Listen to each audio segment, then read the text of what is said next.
one interview and I'm jumping on another one here. And we are live on Facebook in multiple platforms, like 5 different places, I think. I am here with a really cool guest. Before I introduce him, I'm going to get into the business. So, like I mentioned on every show, if you're interested in being part of a community, a mastermind, something that's going to help you build a better business, where I'm going to be able to dig in and help you grow your business, go to beinThisRoom.com and check it out, apply, become part of that community. And if you like this show, make sure you're subscribing it, liking it. Follow me on Instagram. I always forget to say that, at the real Don Costa, and all that good stuff. That's the business for today. So I got Anton. Anton, how you doing today, buddy? Good. How you doing?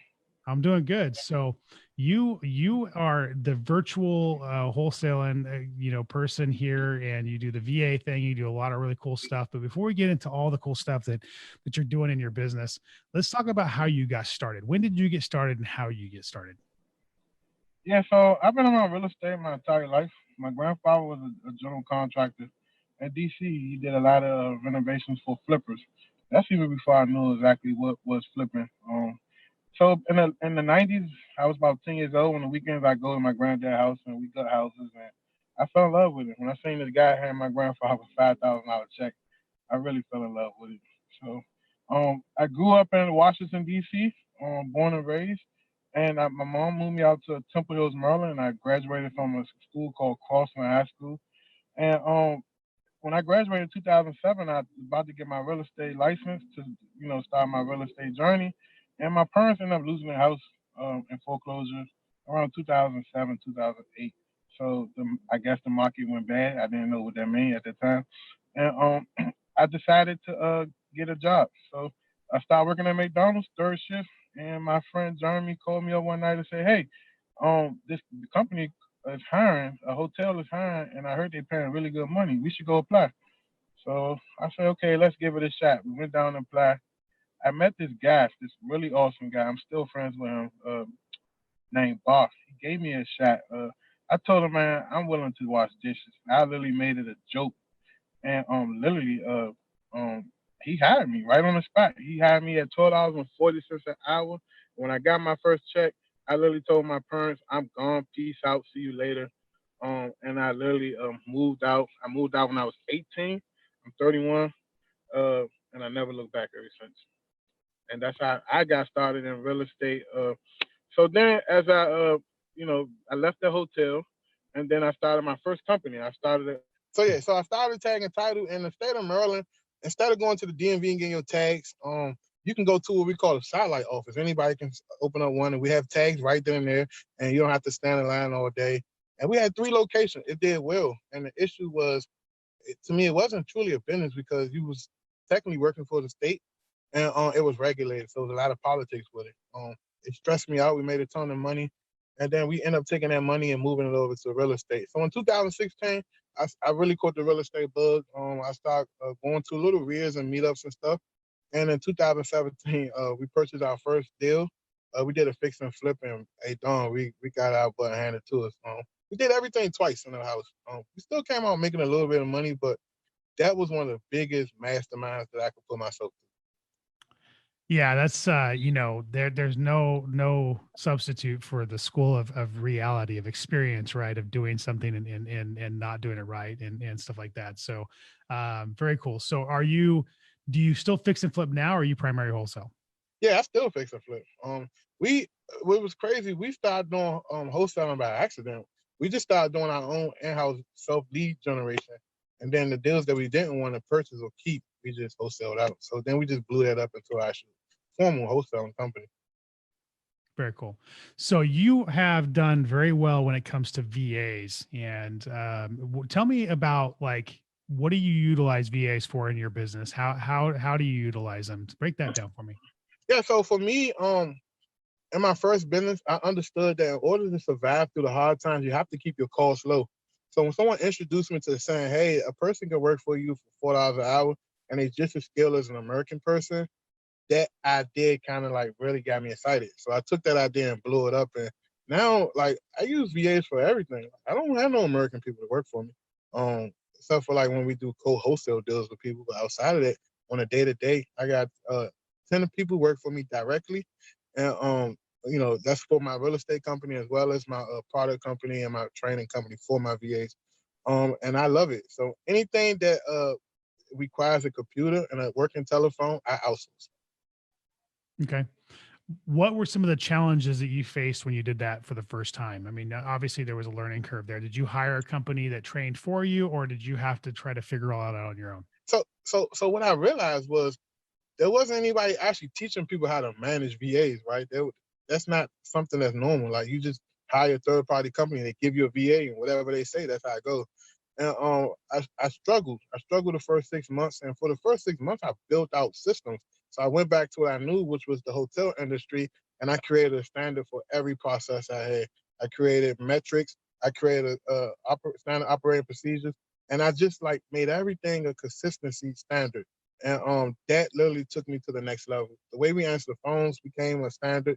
The way we disposition phone calls, the way we record our leads and Podio, everything. Once it became a standard, things got easy overnight for me.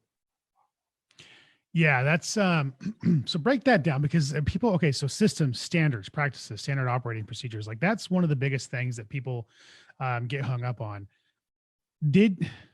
How did you approach building that out? I mean, did you look at, trying to build it before, or did you look at what was happening in the moment and then how to make that better and then documenting it? Like, tell me, like, you understand what I'm saying? Yeah, exactly what Yeah. you're saying. So we literally took our failures and mistakes and just made a process. So, okay, we know not to do this no more. This is what we're going to do moving forward and document it. Sometimes screen record it, sometimes write it out, sometimes make a PDF, whatever that looks like, we made it a process. Yeah, because I mean, a lot of people want the system before they run their business. We all run our business a little differently, right? So Right. when we added lead managers to our operation, we didn't know what that was going to look like, and we would document the successful parts of it, and then we go to in and fix the things that weren't successful. And once we found a way of doing it that was, we document that as well, and that became our standard or process or system, right? Yeah. So you did the same thing. So very cool. So you outsource your entire business. So they're a lead manager, right? Yeah. So we have lead managers, we have SMS managers, we have what we call a virtual acquisition manager. We just got rid of one of them, one in training right now. We have even on our VA side of the business, we have a recruiter, an in-house recruiter that go around and recruit as many VAs as possible. We have an onboard manager, we have a trainer, we have a sales manager. We have everybody for everything outsourced. Okay. And what are the challenges you find right now running VA teams? First and foremost, I think from the employer-employee standpoint, what are some of your challenges? So the number one challenge, which I knew, was the open line of communication. So I have a policy with my team that no matter what time of day it is, if there's an issue, reach out to me. And they reach out to me 3 a.m. sometimes. And when I get up and go to the bathroom and urinate, I look at my phone and I reply back. And then they text me and say, "Hey, do you ever get rest?" I said, "It's my job to make sure that you guys are comfortable and you have the tools that you need to be successful." And not a lot of people want to take that time to really be that detail oriented with your team, especially when you have a new hire. You literally got to walk that person through everything. And you got to remember, you're 8,500 miles away. So communication and trust is all you have. Yeah. Yeah. And that's huge. So, and then from the customer service standpoint of answering calls and doing, the interaction with your customer base, right? The homeowners. I know some people have a mindset or a hang up of, somebody in the Philippines having an accent and turning off a seller in the US who realizes it's a call center, right? I mean, that's, Right. and it's not somebody local.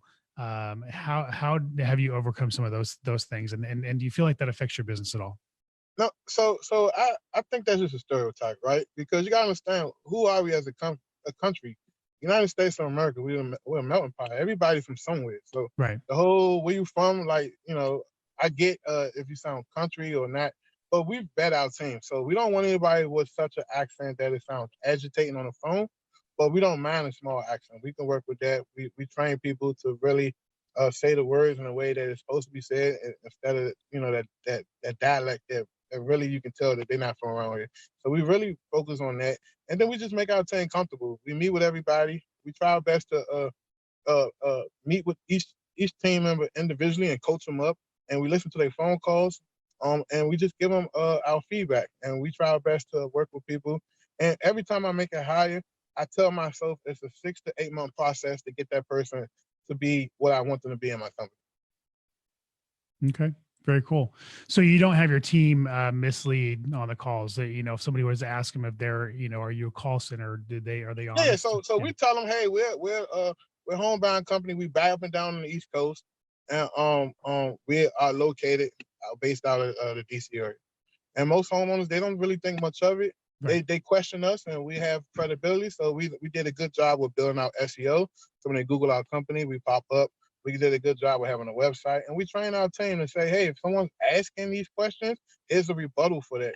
And then instantly, while they're on the phone, hey, are you talking to us on a cell phone? Do you mind if I text you a few things about our company? And they just send a link to our current website and stuff like that. So what are some of the ways that what are some of the things that people should watch out for in hiring VAs? Like what are some of the landmines you can step in? Yeah, so you have to watch out for a VA that's all over the place. When you look at their resume, if they had 25 jobs in 2 years, that's a red flag, right? It looks sexy on paper, but it's definitely a red flag. We want somebody that's consistent, to have a job for maybe, 2, 3 jobs over a 4 year span, because that shows that they're consistent and they're loyal. Like, you don't want to have to keep training people. You want to make sure that they're not working for multiple people, and if they are, that's disclosed. There've been times where VAs get smart. So we have the software called HubStaff to track them and track their performance. And they got 2 laptops open and you can't catch it. So you really got to make sure you trust these people. There've been times where VAs try to sell leads to other people, and we don't want any of that. So when we interview people and they say, hey, I got leads for you from my last client, we say, no, thank you. Because if you did that client that way, imagine what you can do to us. Oh yeah, 100%. So very cool. Anything I didn't ask about VAs that you feel like you need to share? Yeah, so I just tell people, man, VAs are humans. They're not robots. They have family just like us. And give a VA a shot. Like, most of these VAs, I can't speak for VAs in any other country, but I primarily work with VAs in the Philippines. They're smart. Like, some of my VAs, they have college degrees and stuff. Like, it's just that we're leveraging the value of the dollar, and unfortunately, the value of the dollar is worth more than the peso, and we get a good bang for our buck. Right. Very cool. So virtual wholesaling, I'm going to shift there. So tell me what does that mean to you? What does that look like for your company? What exactly, like if you're explaining to somebody who doesn't know any better? Yeah, so virtual wholesaling it's a sexy word, it's a buzzword that's going around, but it just basically means you're not running around with your head chopped off. You're doing everything from your office or your home. You got most of your processes automated, such as getting the pictures taken. You got a sequence where if you do get something on a contract, you send it directly to the title company. It's not that much physical interaction. That's my definition of virtual stuff. Okay. So how does that mean you're in multiple markets, or does that Yeah, just, so yeah. we right now we currently scaled back. We're in about 5 markets, and that's primarily because I'm focusing on Central Pennsylvania. I'm trying to build something here. So we're in Charlotte, North Carolina. We're in Central Pennsylvania. We're in Ohio, and we're in Warner's Robins, Georgia. Okay, very cool. What are some of the marketing strategies that you find are working really, really well for you right now in today's market? Texting. I like texting. Texting is definitely a dope source of leads for cheap. We use a platform called the Smarter Contact. It's very TCPA compliant. And it's easier to train a VA to do that. Okay. So tax liens and you're cold calling them, I'm assuming, right? No, text message. Sorry. Text messaging. Oh, text. They said tax liens. I apologize. So text messaging. What channels seem to be working well for you? There are multiple lists, but I will say the bad credit list is definitely a list that always pay the best dividends. Bad credit. I like inherited lists, pre-foreclosure. All them type of lists are mainly the pain point lists I like to go after. Okay, so pain point list, text messaging, that's what you find seems to be working really well. Are you using a particular service? Like, what's your favorite service for text messaging right now? Yeah, currently we're using the Smarter Contact. Okay, is that like a blast, or is that where you got to push the button to send? No, it's TCPA. So that's why we hired a VA to become our SMS manager, because she got to sit there in front of the computer and manually send them out. Right. Okay, and that's called Smarter Contact? Yeah, it does Smarter Contact. Okay, very, very cool. So Cool. So, what advice would you give somebody just starting out in this business today? If you had somebody that, you mentor a lot of people. So you have somebody come to you that's just getting going. What's one of the first things you'd want them to do? I say get good at one thing. Slow down, figure out what you want to do, come up with a game plan, and ask yourself, where do you see yourself 12 months from now? And then work your way backwards to come up with a game plan. So if you want to do 5 deals a month, okay, then you just do the math. How many appointments you got to go to close one deal? So for us, it's 10 telephone appointments to get one contract, right? So we know for a fact that we want to hit 5 deals this month. We have to have 50 appointments, right? And then after 50 appointments, how many hat leads? Hat leads mean a homeowner is interested in selling within a certain period of time or interested in cash offer. How many hat leads we got to yield in order to get the appointments? Because not everybody that's a hat lead is going to be open to an appointment right then and on the spot. Okay. Yeah, I agree. So, I'm going to jump back to text messaging real quick because a question came to mind when you were mentioning, you were talking about the leads and stuff like that. Like, do you have a number? What's your KPIs on that? Do you have a number of text messages on average it takes to get a deal? Because I know text messaging is like the new hotness, right? And people have been asking that a lot. That KPI we haven't perfected yet because each list responds different to text messaging. Like when we call the bad credit list, you gotta understand most of the people on the bad credit list are over the age of 60, 55. So most of them older folks don't know how to work a cell phone. So that source of leads not going to really work as well. Maybe the RVMs work well. So I say to get a deal, we usually text about 100 people an hour. It's going to take you probably about 2,000-3,000 text messages to lock up a deal. That's my opinion and what we see. But other people, it might be less than that. But we play a volume game. Yeah, yeah. So, and then you mentioned RVM. Do you utilize RVM in your business at all? Currently, we don't utilize it in a bulk strategy. We just utilize it in a follow-up. So once the person comes into our system as and we identify as a hat lead, we automatically put the portfolio, and we just use the RVMs for that.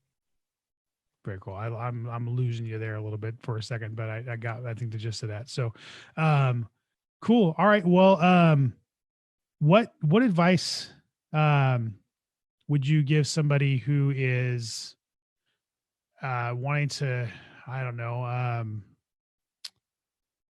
do the virtual thing, I guess, to enter in a new market? That's kind of, I think, where I want to go with this is somebody who's wanting to enter in a new market. Because we talk about, doing stuff in your backyard, but when you're doing stuff in a market that is, several hours away from you or even a state away from you, like what are some of the stumbling blocks when it comes to doing that? Yeah, so you got to get familiarized. So I always tell people, if you're going to go virtual, pick at least 2 markets that you want to do. Once you identify the 2 markets, I use this software called the Sweet Spot Locator. We type in the city and the state, and we run that report, and it automatically spit back out the zip codes to be focusing on, the number of bedrooms, the number of baths, and the price point. So when we pull out leads in our list, we know exactly what we're looking for. And then once you get something on the hook, on the line, we use the cash buyer data feed to identify who's buying at what price point in real time to reach out to them via text message or cold call. So Sweet Spot Locator. Is that the actual name of a software? Yeah, it's called Sweet Spot Locator. If you go like buyersonfires.com, you can get a free trial and just run the reports. It's just like the list source hack, but with the actual pertinent information that you need to really pull your list. Because so many people pull lists and they actually calling the wrong folks, or they lock up a deal and it's in a zip code and no one's buying it. So I really like that. So when we go into virtual markets, we know exactly what we're doing. So give me that website again one more time. Buyers on Fire, BUYER, buyers, onfire.com, I believe. On Fire. Okay. And then the cash buyer data feed, is that?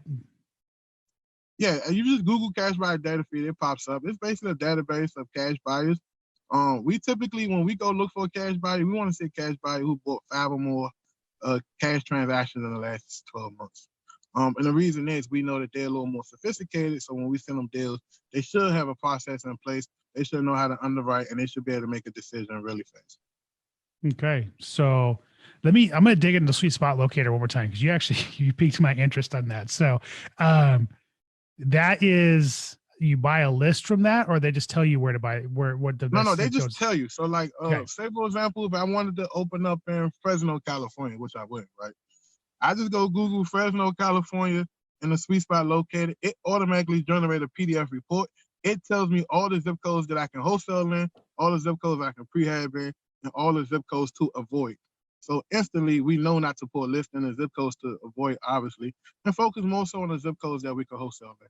And we pull and we go into our list source or wherever we get our leads from at the time, and we pull our leads based on the zip code specifically, the number of bedrooms and bathrooms, the square footage, and the price point. Understood. Okay. Okay. That makes sense now. Perfect. All right. Well, that's actually something that I have not heard of before, new on the show. So check out Buyers on Fire, folks, if you're interested in getting more information on where to pinpoint. I wonder how they figure out, like, what's good for wholesale, what's good for rehab, but I'll have to check it I out don't and know. see. That's a good Yeah. question, but we've been using this for about a year and it's been fairly accurate. Yeah. It's really a big part of our business and what we do. Very cool. I All think right. they build some type of algorithm. They're using AI, and most people don't know this. AI is about to be a real big thing in real estate investing. Yeah, I'm testing some data right now that I'm buying. That's AI source data, and the jury's out. I'll have to report back and let people know. But AI is definitely something that people are utilizing to take over the data, the whole data thing. So definitely very cool. So okay, well, tell everybody how to get a hold of you, man. I mean, if they want to reach out to you and find out what you're doing. Yeah, so you can follow me on Instagram, CEO929. You can follow me on Facebook, Antoine M. Campbell Sr. And if you can, I'm having a conference April 3rd and 4th. I would love to have people out. It's called DRIP, Double Revenue, Increase Profits. And it's going to be a conference based on a lot of stuff I talk about. And we have a bunch of different speakers come out and really pour into people. Very cool. Very cool. Perfect. All right. So if you're getting value from this show, definitely check out the conference that Anton's doing. If you're also getting value from the show on the other shows that we're doing, make sure you're liking and subscribing and sharing this out. Sharing makes this go a long way. Follow me on Instagram at The Real Don Costa. You can also email me at don@fliptalk.com if you have questions. And of course, check out beininthisroom.com if you want to be part of a mastermind community that we're building, because we're looking to build something really, really cool. So, man, thank you for being with me today. I appreciate you. Thank you so much for having me on. Thank you.